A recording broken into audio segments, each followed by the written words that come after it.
สบายดีทุกคนมื้อนี้เฮาสิมาเรียนภาษาเวียดพื้นฐานเนาะเกี่ยวกับ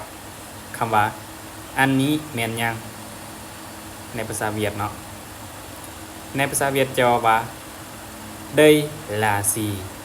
hoặc đây là cái gì เนาะอันนี้แม่นยัง đây là gì เนาะยกตัวอย่างอันนี้แม่นพัดลมอันนี้แม่นพัดลม đây là cái quạt đây là cái quạt เนาะ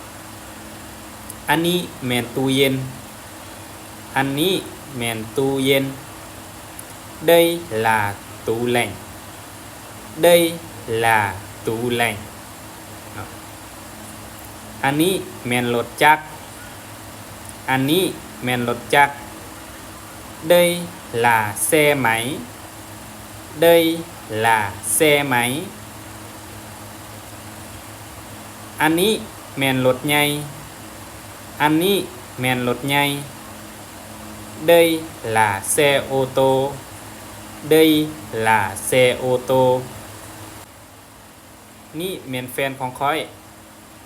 นี่แม่นแฟนของข้อย đây là người yêu của tôi đây là người yêu của tôi นี่แม่นพ่อของข้อย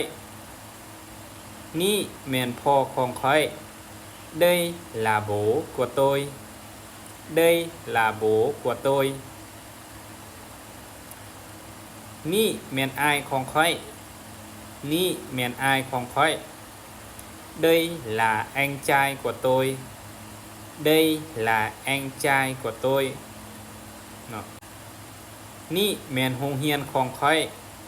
นี่แม่นโรงเรียนของข้อย đây là trường học của tôi đây là trường học của tôi นี่แม่นรถของข้อยนี่แม่นรถของข้อย đây là xe của tôi đây là xe của tôi นี่แม่นโทรศัพท์นี่แม่นโทรศัพท์ đây là điện thoại đây là điện thoại นี่แม่นผ้าห่มนี่แม่นผ้าห่ม đây là cái chăn đây là cái chăn